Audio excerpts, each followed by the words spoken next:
As we mentioned, Facebook CEO Mark Zuckerberg today held a conference call to discuss what his company is doing to prevent disinformation from spreading ahead of the 2020 election. You'll recall that after the 2016 election, Zuckerberg acknowledged that his company should have done more to prevent interference from bad actors. CBS News intelligence and national security reporter Olivia Gazis was on that call and joins me now. Olivia, we understand Facebook said it removed some suspicious accounts. What can you tell us about what was taken down? That's right, Elaine. Facebook said today that it had removed 4 new networks of what it refers to as coordinated inauthentic behavior, and that was from Iran and Russia. The activity from Iran, it said, was relatively simplistic and reflective of behavior that had been detected and removed before. But the activity linked to Russia was much more extensive and sophisticated. In fact, Facebook said that it had the hallmarks of a well-resourced operation and that the actors behind it took specific steps to conceal their identities. This particular effort was focused on Instagram. And just like in 2016, Russian operatives were creating fake personas designed to look like ordinary Americans, and some of them were in swing states. And again, they were posting this divisive content on hot-button issues related to things like race and the environment. And this particular effort was also clearly aiming to build an audience ahead of 2020. One notable thing about it is that some of the activity was linked to the Internet Research Agency, that very well-known troll farm that was behind the 2016 interference campaign. What's fascinating about that is that the oligarch who's known to back it, Yevgeny Prigozhin, has been indicted by the special counsel, sanctioned by the Treasury Department, and had some of the IRA's own operations taken offline by an offensive attack by Cyber Command in 2018. None of that appears to have been enough of a deterrent because the IRA is clearly still up to its old tricks. Wow, that really is remarkable. Well, beyond removing nefarious accounts, Olivia, how is Facebook going about protecting the platform from disinformation? So it has long been trying to straddle this line between keeping the content on its platform as authentic as possible while not trampling on what it says is protected free speech. The measures that it announced today were for the most part focused on labeling, on doing it better, on doing it more clearly. So it's now going to let users know when a fact checker has said content is either false or partly false.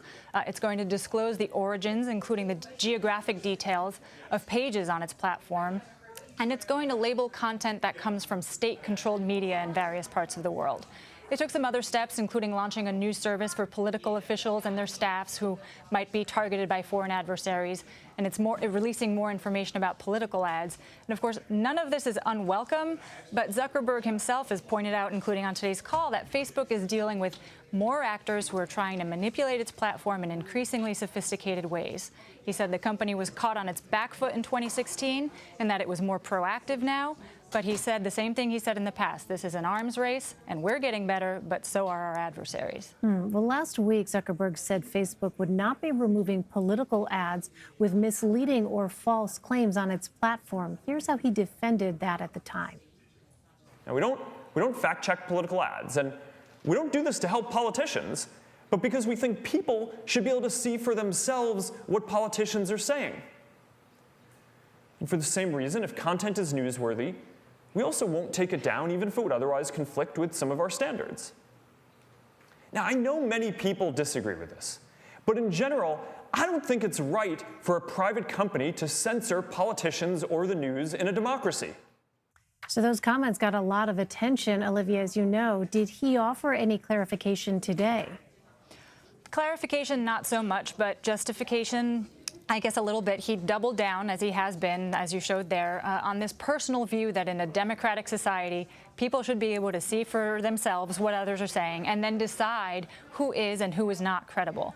As he said there, on the call, he said it was especially true with political speech, which is, of course, at the heart of these recent tensions between Facebook and some Democratic campaigns in particular. He's offered the defense before that there's this inherent newsworthiness to a false statement being made by a political actor that the public should get to see.